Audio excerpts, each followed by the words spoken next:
Alright, welcome back everyone. Today I'm just gonna go over a few things from the recently released demo, Inferno Gateway, the top-down RPG I released on itch.io and had a video. I'll link the video below in the description so you can see where this is related. So basically, it was just a test to play around with the top-down genre, or genre in general. Let's jump into a scene that makes sense. This is just a start scene.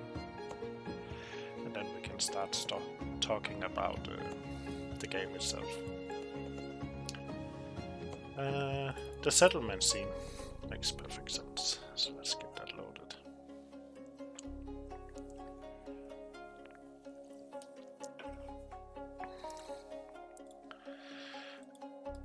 So you can see we are getting this complaint, no cameras rendering. That's because we don't really have the items here required to play right now, because everything is brought along from when you start the game. So in a scene like this, and the game scene itself as well, thank you, if we press game 1, this is the level that comes with the demo. There's nothing player or player control related in these scenes. These are completely empty, so I'm just using the do not destroy system to actually bring the events scripts I need. So you can see the level as you pass through it. Also, there's no monsters right now because all the monsters was I just created a quick spawner that actually spawns enemies when the player enters. So of course this should maybe be adjusted so you have a bigger radius. But for the demo purposes, this is actually just fine. The only enemy I think is here, yeah, the boss, he's here as the only enemy already set. But that's just gameplay. Let's quickly jump to the start menu so we can take a look at the interesting parts. So as you can see, I have these 3 folders, basically 2 folders and a player. These are the things I need for the game to work. So let's just copy and jump to the settlement. Paste. Where's the player? He's right there. Let's enable top down so he actually works. So the player itself is fairly simple. It's just a character, and I'm using the blink top down controller. Yeah, you might notice it looks different. That's because I removed the editor customization they have added because I wanted to add some things on my own. And I just updated it to work with the new input system. Fairly easy. Luckily for us, it was very easy to understand the code written. Of course, I had to modify a few things, so I'm using the new event system, but it's the blink controller we're using here. And then I got a folder called managers, which is really important. So we have this one called audio manager. So we have a music player. Depending on what scene we are, it's choosing a random track and playing. If the track stops, it chooses another one. So let's just disable that in case we press play. We don't want to add additional music on top of what we already got going on. We got an audio controller, which is used to manage the audio mixer. As you can see, it says Cozy Weather we're using right now, and Cozy Weather brings in its own audio mixer, and that's why we have this subgroup of ambience and weather under sound effects. And I put them down very low, because by default these sounds are actually very loud, the wind and thunder, things like that. Then I have the inventory manager. So I got a player inventory. That's actually this one called items. It's empty right now. And a temp inventory, that's actually something I use when, for example, we open the merchant view in the UI. We temporarily hold the items here. And here is a list of all the items in the game. And each item is just a scriptable object. So you can see it's a scriptable object with some options. The inventory manager itself is, well, a lot of this code is not really good for teaching or learning others how to do it, because it's what you often would refer to as spaghetti code. Because I've been jumping around back and forth, adding different functions, and my main goal was to get it working, and not really very effective, but it is working.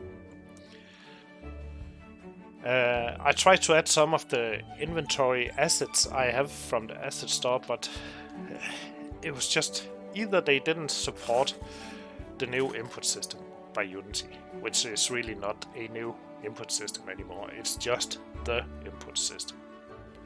Somehow a lot of people insist using the legacy input system still, which is unfortunate. So, and a lot of that is not really coded in a way that's easy to implement, because there's so many hookups in different scripts. So instead I added my own inventory manager. It's fairly simple, it's based on lists. It's not really ideal, but let's say I wanted to save and load this game. It's really easy to just serialize this and run through this and save it into a JSON file. And it's really simple. We have for example, this one is a merchant list. This is what we are running when we're showing the merchant and the inventory for the player. So we show both, right? They're very similar. And again, that's what I call spaghetti code, because as you can see, these are almost identical. So this is really something we could optimize very fast. We only basically have this line and this line that's different, and then the reference. But that's, yeah, it's working. That was the priority. List items is basically the function being called when you open the inventory. Buy item, what happens when you buy an item from the merchant, if you can afford it even. What happens when you sell an item, update the price. What happens when you unequip an item, the modifier of damage and health. And here's one when you equip the item. So basically, again, unequip and equip could also be merged into one function, because basically it's the same thing. The only real difference is how are we dealing with updating the stats on the player. Get item is just a check I used to see if the item exists or not. Add item when you pick up an item from the floor, when you drop an item. Super easy. Another one very big and very spaghettified script is the UI manager, as you can see on screen right now. So it's here. It's dealing with all the UI, the game UI. So all of this. And you can see we got the start menu here, which is of course wrong because we're not starting the game here. Everything, including merchant UI, inventory, items, it's being handled from this script. So you can easily imagine the mess. This should really be divided into multiple classes if we want to do something really nice. You can also see using sometimes and sometimes not. It's not really something I want to go through, but we can scroll down and take a look. So of course we have some start functions and a lot of public variables which should be private and maybe serialized as well. Bools as well. Open settlement portal. Oh, and a lot of these functions, basically what I forgot to mention is these managers are static, which allows me to call them from anywhere, which is really nice. So that's why they exist as an instance of the session.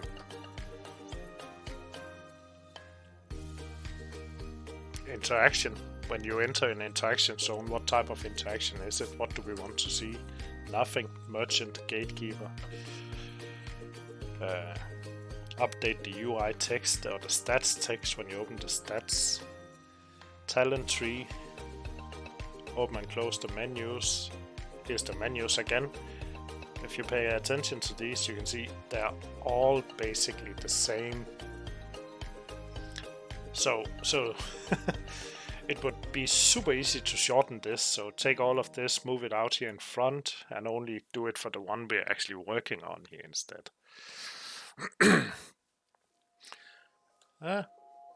But it was like, you know, when you're building and working on it. Oh, I need another one, so I just copy paste. Yes, let's go, move on. Don't spend enough time to really beautify the code if you want. Just make it work. Of course, there are some benefits to have it like this, because then I can customize each function additionally, but I don't see why I would do that. Talent trees, drag drop scripts, simple attack. Here we go to the action bars. You can see, because we're using the new input system, I also named the functions in relation to this. So you can see on action bar 1 what happens when you press number 1 on the keyboard, right? So we actually run this code. We check for the skill list. What is the list skill equipped in this list? What is the functionality? Is it executing or instantiated near the mouse or not near the mouse? Like, is it an hour, or is it something that explodes where the mouse is pointing? Again, this could be optimized because we'll see this code 4 or 5 times. That's number 2, 3, 4, 5. So, and the only thing that is really different for each of these is this number, the selected skill number. So again, how many lines is each skill? You can see that's from 589 till 652, so some 70 lines. That easily could be reduced, so that's a lot of lines that could be reduced to all these 5, maybe to 100 lines instead of 500 lines. But it's working. And it's running on particles. So all the interactions, damage, the healing is particles interacting. It's not kinematic. Health potion, skill timer, that's the timer. When you use a skill, you see this timer. When is the skill ready again? The final manager I have is also a big class that should be split up into smaller classes. It's the player manager. So here I was playing around with save loading actually. But here I deal with all the stats and skills and health, and apparently also the weather. Should really be separate, but hey. We update the health and mana, set the time of day, that's why.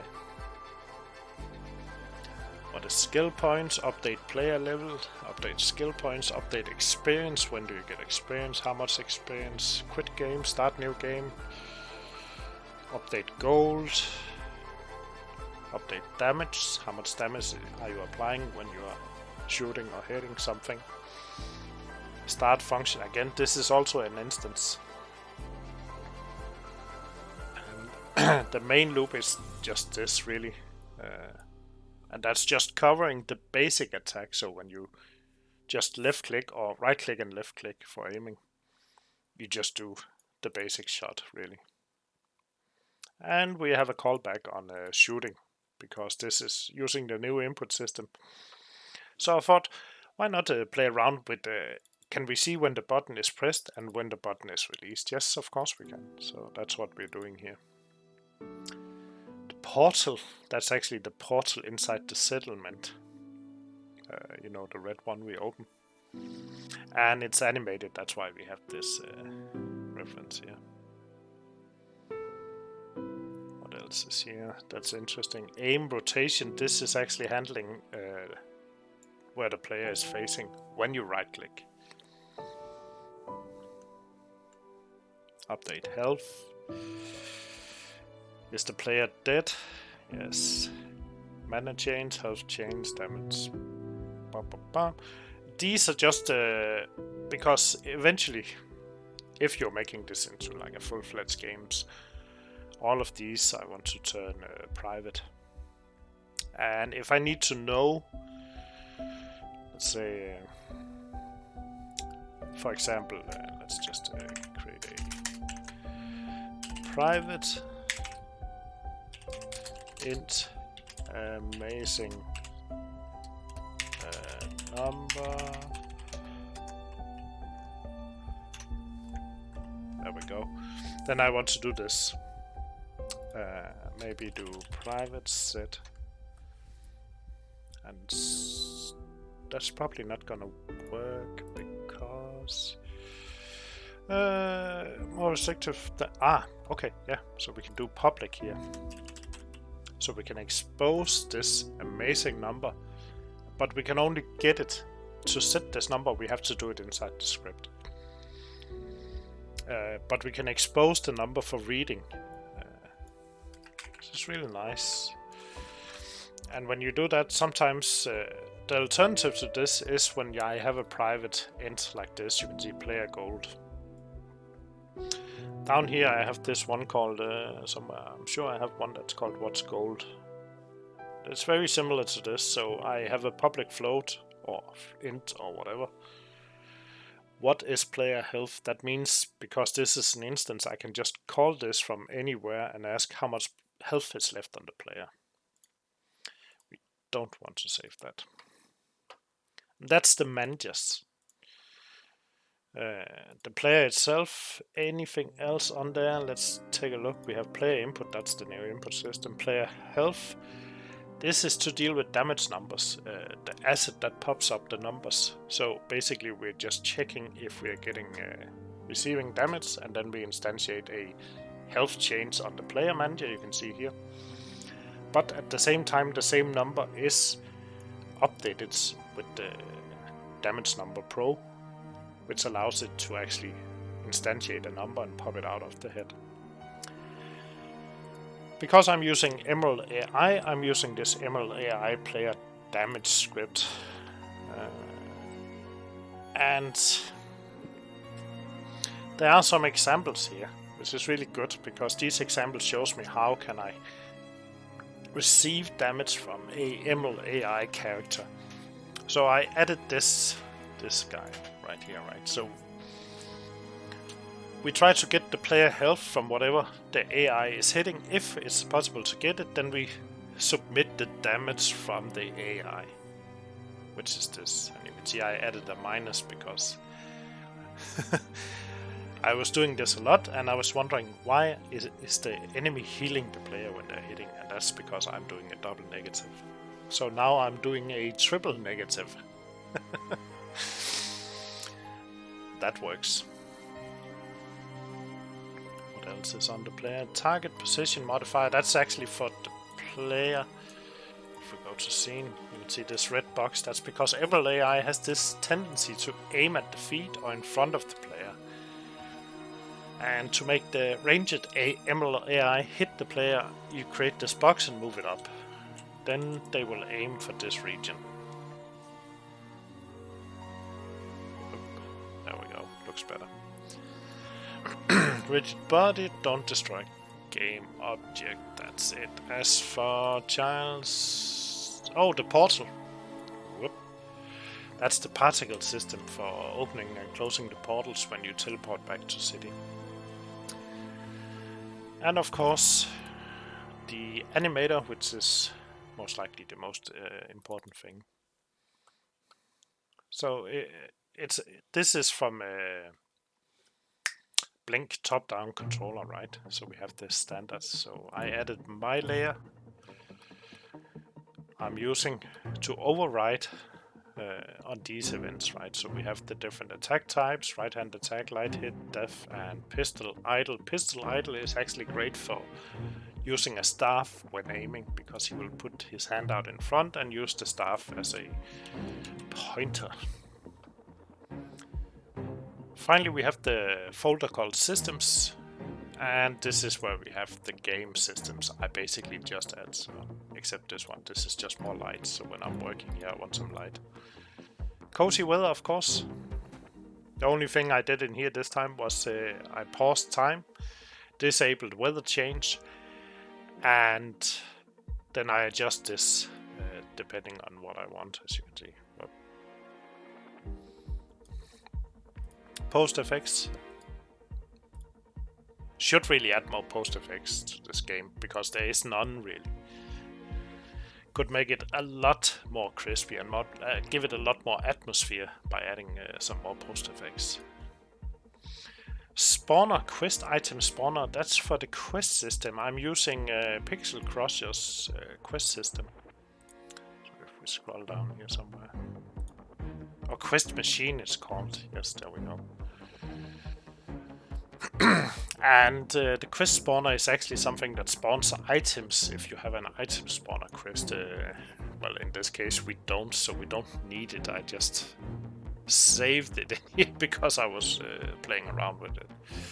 Quest machine itself is actually the one that controls and stores the quest and journals. So you have these carrot icons at the moment as a template. But this is also where we have the quest database. See in the quest editor. And we can see we have the quests here, right?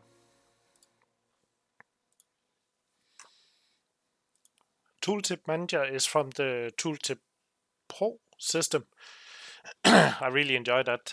Sometimes I have some issues with it. One of the issues I'm having with it right now is if you hover over an item in your inventory, for example, and then you close the inventory without, let's say, moving your mouse, then the tooltip will stay on screen, so I need some way of overriding it and force closing the tooltip system. Compas Navigator Pro. Really, I'm only using the minimap in this one. I went to the Discord channel and asked how can I either remove the compass. So if we go to game view and we look at the alpha and we turn it on, you can see it's right here. It's this thing.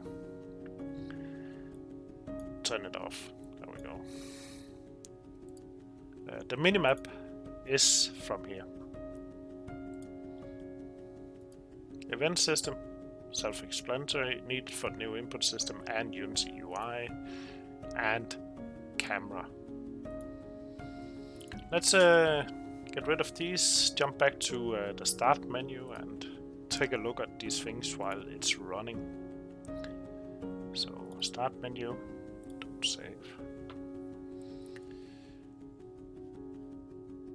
And let's just disable music player for now. Hit start.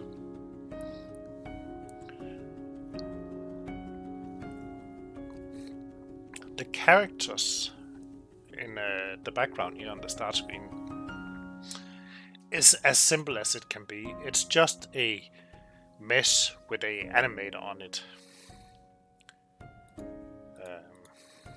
So let's see. You can see we got the boss, that's this guy, we got the merchant over here, the hero guy, he's standing over there, and then we got the forest witch here. And it's just an animator running this in a circle. That's all it is. Options, yes, works, works, works. Options, of course, is running on player prefs. So if we minimize the game, unfold this, unfold the... Did it go up here? UI controller, main menu, settings. You can see we have the settings. and this updates the sliders, and actually you can see it's just calling the audio controller instance, which is the audio manager, and checks the volume from player prefs and adjusts these sliders, so when we close and open, it will remember. Loading screen studio, of course, from, doesn't say who made it. Cool. And if we zoom in on the player, if I right click, this is the pistol animation. So you can see he's holding the staff.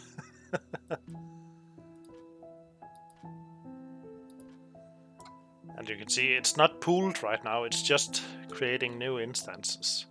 This is actually something if we were going to do something like where you can update shoot speed and maybe shoot multiple bullets at a time at multiple angles, or just have multiple on screen at the same time, then I would pool these as well. Because it's really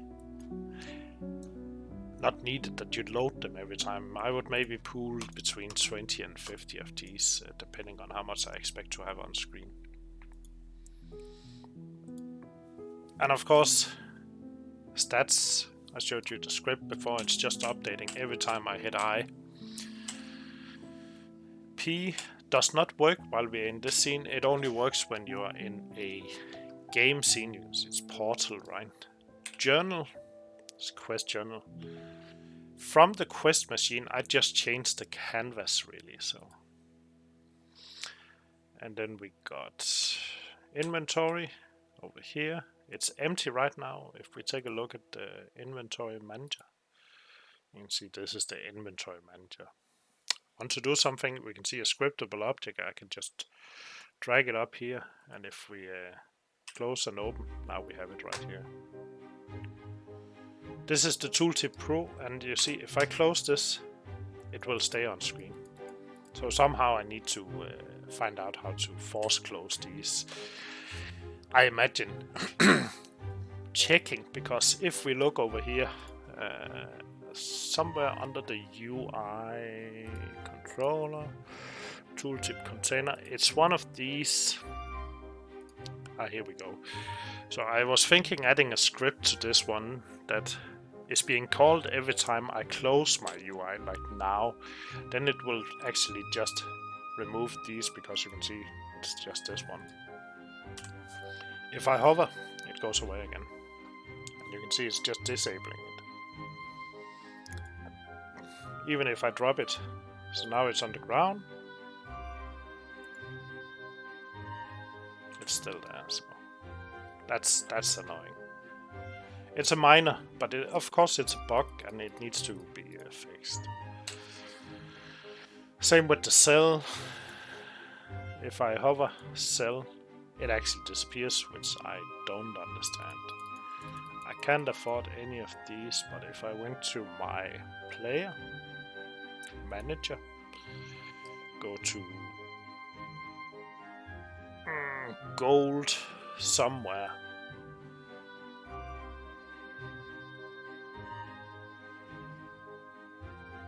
or is it on UI that I actually control how much gold I have? Let's take a look. Oh, it is the player manager. Maybe actually that's one of the few things I did right. I didn't add it or expose it in the expector. That's fine. Skill points, let's just add a few of those so we can take a look. The skill system, if we press T for talent, is these, and you can see you earn the skill points every time you level up. You can unlock one of these. It's just a simple drag and drop system. And it's the same tooltip system, it's just a different UI. Once this is done, where is it? You can see we have this list here called skills selected. When I close, they go into this list. And they go into the list in that order you place them in. And once this list is updated, they're added to this bar. So if I open the talent tree again, you can see when I click this and pull, it's parented to this one, which is wrong. It should be parented to the mouse, but it's fine. It's showing me that it's not. Another thing is wrong is I can basically place these anywhere. They need to have a fixed parent, so either they need to be on one of these or its own place. I want to be able to just put it here, let it go, and it jumps back. But we can move them around as we please. So fireball first, arrow third. If you look down here, it's opposite. So when I close, it updates, and you can see the list is updating. And you can see the timer when I use the skills, right? There we go. Health potion restores both health and mana. What else is of interest here? Another thing I want to work on is the quest system. So this guy is the quest character, right? So when I click him, the quest menu opens and we can accept the quests. And we get them up here, and we can go into the journal, we can remove them from the UI if we want to, we can read more. That's all nice. However, let's say the merchant, it's not a clickable event. I have to press E here, so there's not this...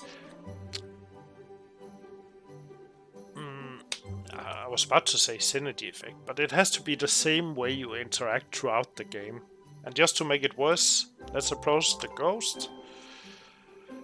A third type, because it's automatic pop-up, where you get your free talent point. So this guy and this guy, you have to manually click, which is where we want to be. So for the ghost, I should need to add a interact function, and this quest guy, I also need to add the interact function if I want to do that. But all of this is static, of course, so it's staying with the player. If I go here and I open the gate, we walk in, it's just a trigger and an animation.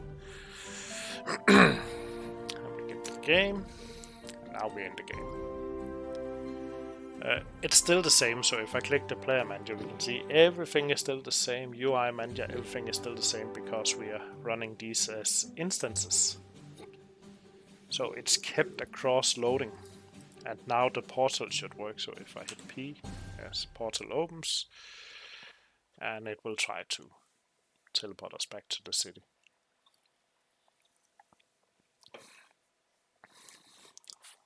There we go, loading done, yes, let's go. Come on.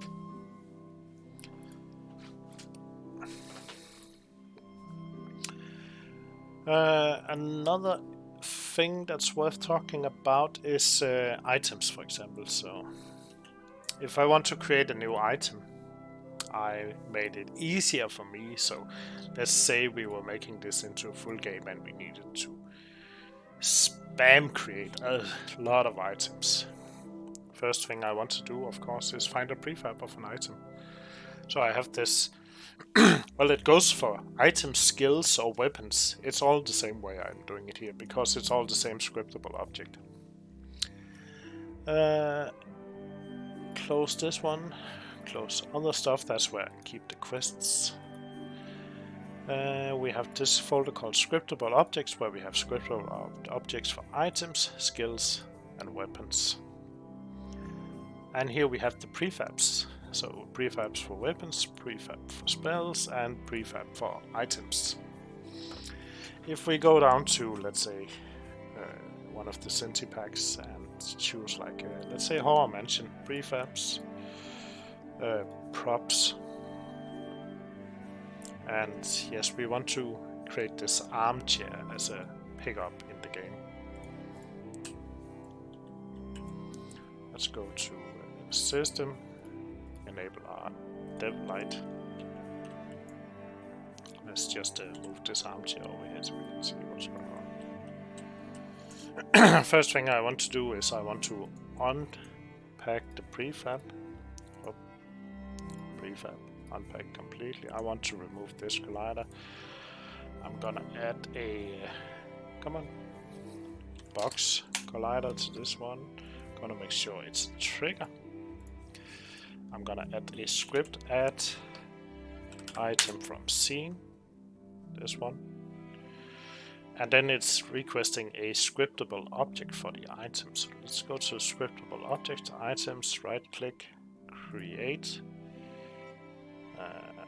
new item, item name sofa, item description for setting, rarity, it's a legendary item. Item icon we don't have right now, type, it's a other type, item value 2500, prefab we don't have right now, and there's no modifier. Good, let's rename the prefab sofa, go into our item prefabs, I'm gonna drop it in here, I'm gonna zero it out, then I'm going to go into explore to get this link. I'm gonna go to tools, RapidIcon, sofa prefab, adjust, like this maybe,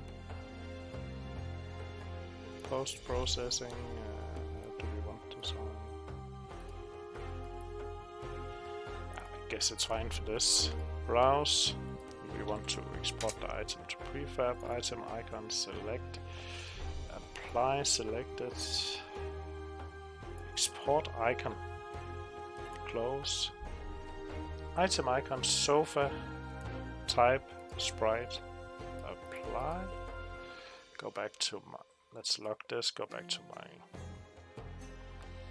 project over here in the other one, go to my items, there's my sofa. Didn't we just click create it yet? Here we go. New item. A new skill, we forgot to rename it. Sofa. There we go. So now we got a icon. Let's go there. We also got a prefab. Let's go there. And that's done with that. Then we can go back to this one. Just compare, you can see we just need to add the scriptable object. So items, sofa to this one, Colorize, apply. And if we want to add some graphics or glowing things to it, we add it to the prefab. So if we, for example, take a look at items, gold, you see it's the same, but it has some child objects like these particle effects. So as you can see, the sofa is already very, very large compared to everything else. So let's move that up to the player so we can compare size.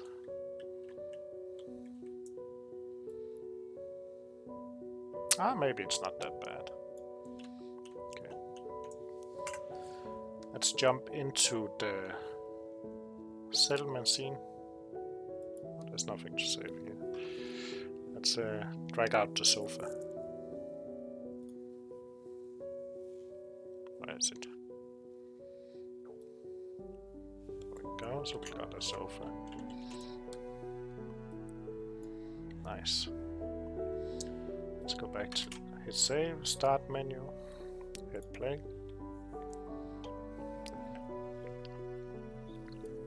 We forgot to add the tooltip. That's fine. For now.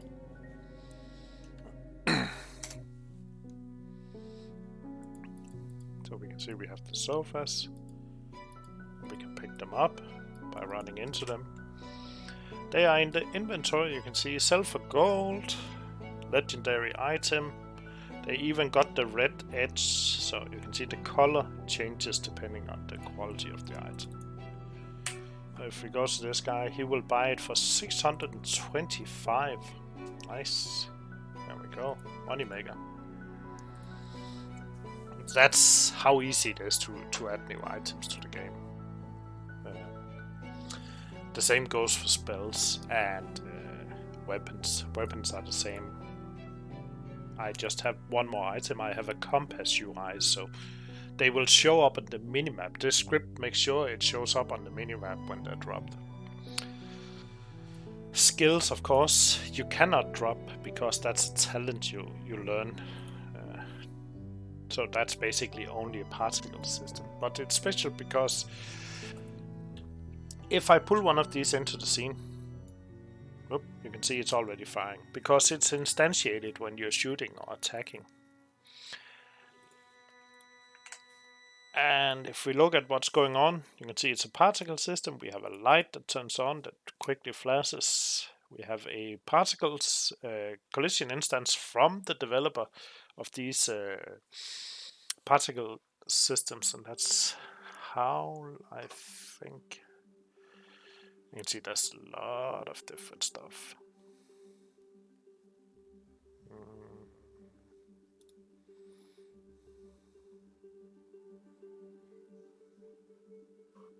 Oh, we can just click here, then we jump into the right folder. Howl Studio, yeah. So he got these very nice particle effects. Back to the skills. Of course, they have a scriptable object, and that's for me to control like sound, icons, whatever I need in the UI, and how to unlock it. This is also the one I use to enable drag and drop inside the UI. But the prefab itself is actually what is spawned in the scene. And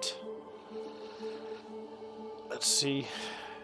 Particle system, particle trigger is the one I added. So the particle trigger is the system that detects when we are hitting an enemy. So on the particle itself, I just enable collision, world, make sure we send a message. This send message is important when we have scripts.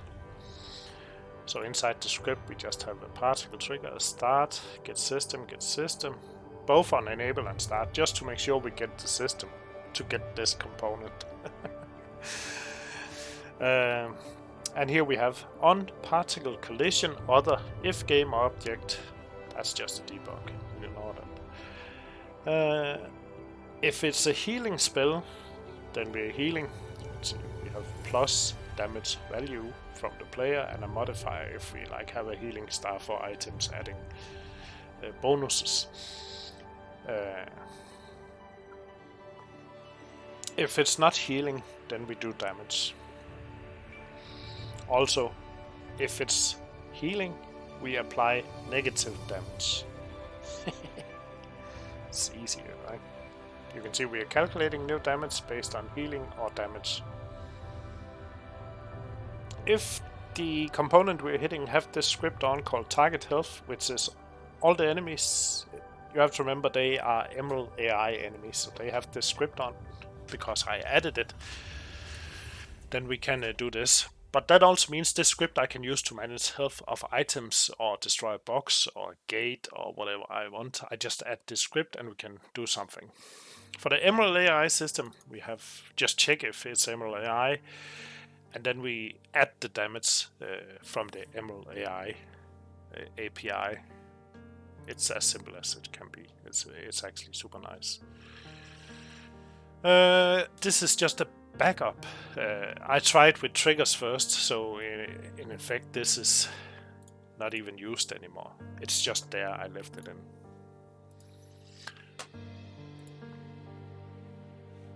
What else is interesting? The NPCs, of course. So these are the boss, the enemies are Emerald AI, as you can see. The other characters is just normal characters. So let's see if we drag in the Forest Witch. This one. Let's enable light. So she is a ML AI character.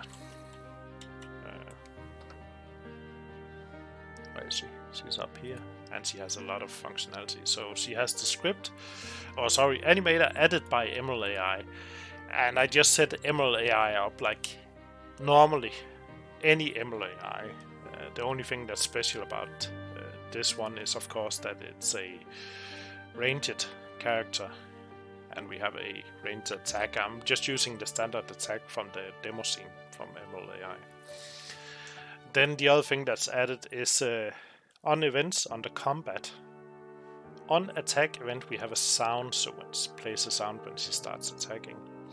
And then we have some things that happens when she dies. When health is below 0 or death event, spawn loot, send XP to player, reward XP. So this is just the particles effect showing you're getting XP, and this is actually sending the XP. And this one is for one of the quests in the quest machine. If you kill more than you need in the quest, this is really not doing anything, and it's not ignored. It gives you a notification that the quest is already completed or something like that, but it's fine, you leave it.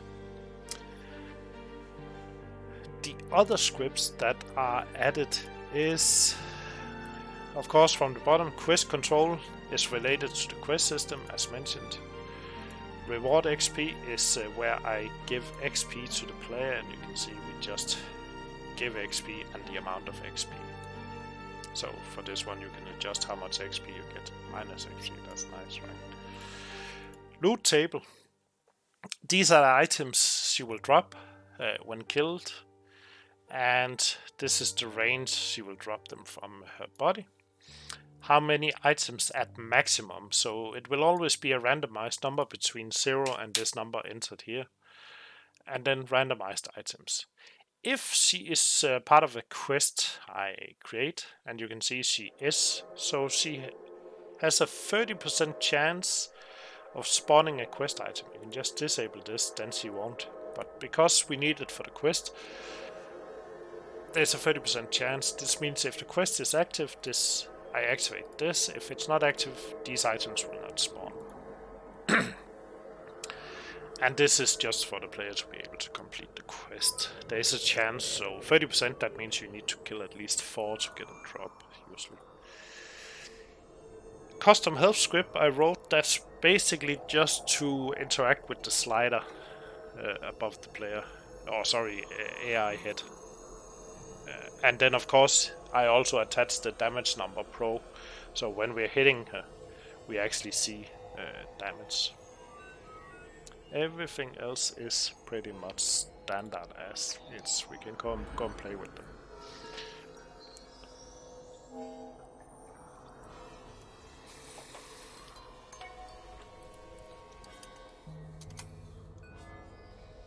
So here we are in the main scene, so if we just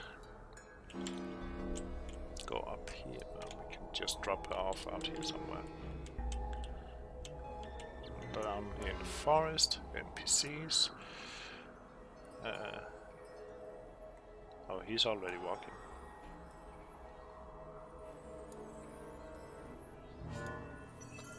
Oh, she's way over there. And as you can see, she's already attacking. And we're taking damage. It's nice. She of course has a range.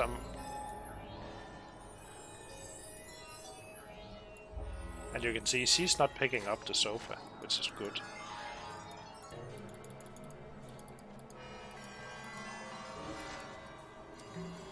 Yeah, past that track.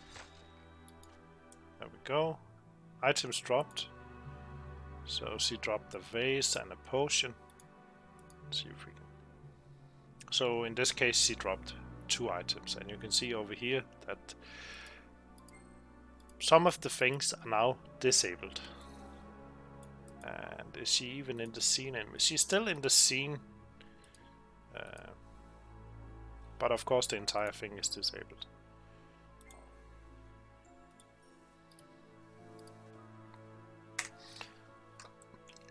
The same goes for, let's say, the boss. If we pull him in. Let's see, he's right there. He's coming now.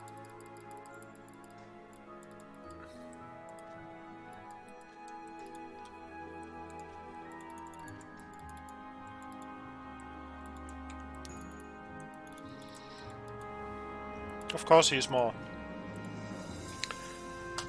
Takes more, and by default, you don't do that much damage. You can see we're struggling.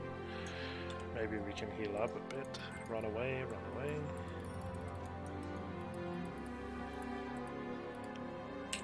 Funny thing, if we buy... Oh, we can actually just sell these and get a better weapon. Base damage 18, 12, so let's get this one in. Equip. Here we got the fantastic bug. But you can see the blue color is based on the rarity again, so this is rare. Let's run away, heal up again. Yeah, now we're doing 16, 22. Oh, that's me. Should change the color depending on what you hit, right? There we go. So he dropped 1, 2, 3, 4 items this time. Potion, skull staff, blade staff. Oh, another thing. I was playing around with. You can see we have this glow in front of him. If we turn off, you see it's like green. Another reason to add post effects. I use this asset called Colorize to actually play with the weapons. Did we create an empty scene? Don't save. So I found this asset and I really think it's really nice. If we take one of the prefabs from Elven Realms, let's just take a weapon.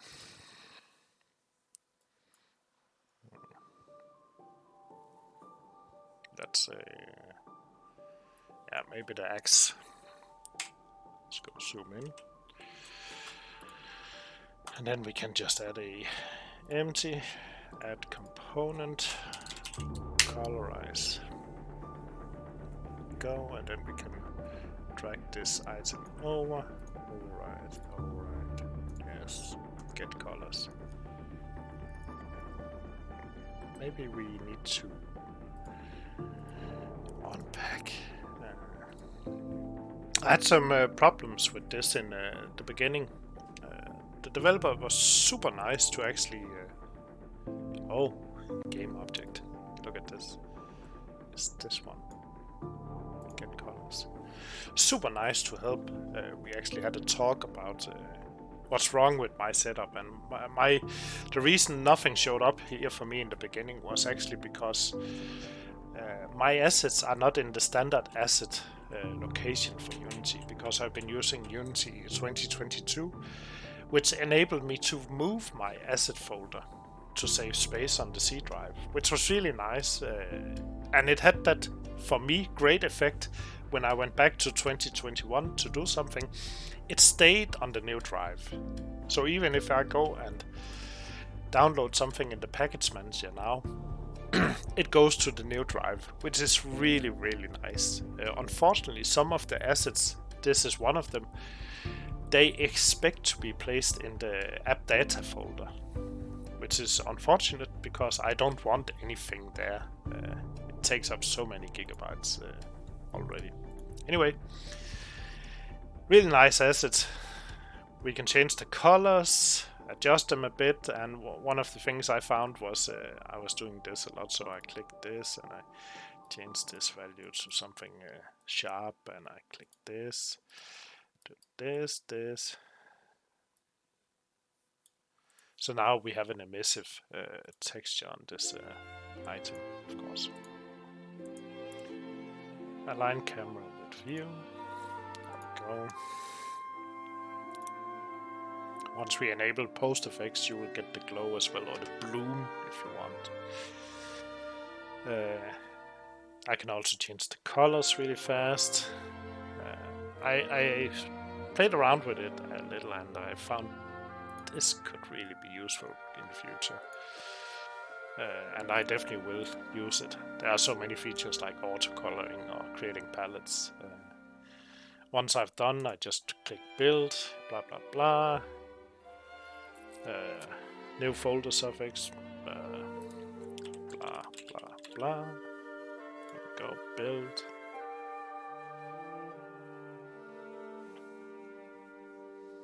Give it a second. There we go. You can see it created a new texture, or material texture, and you can see it's the Synty textures and some emissive. And if I go to my object, you can see it has assigned the new texture and assigned the emissive color.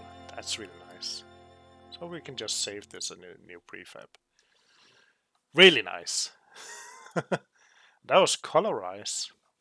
It's just by pure chance I stumbled onto this, and I think my next demo is going to be like a first-person type. I'm not sure about the genre yet, but it will be most likely first-person. And then I'll definitely use Colorize because it gives more options if you have like your weapon up in your face, as you know from a first-person shooter or melee, whatever you're doing. So that is definitely something we'll be playing with. If you have any comments or questions, please put them in the comments below the video here on YouTube, or jump on my Discord, put them in one of the channels there. I'll be happy to answer. I won't be sharing the scripts or the code as is because I can't, because I'm incorporating so many of these assets, and you cannot reshare a asset. Even if you bought the asset, I don't know you bought the asset. But I'm happy to share the code I wrote, so if there's anything you can use or look in the video, I don't see any issues why you won't be able to copy from that. Should be fine. Thanks for watching. Suggestions, please. And I'll see you next time. Have a great day. Bye bye.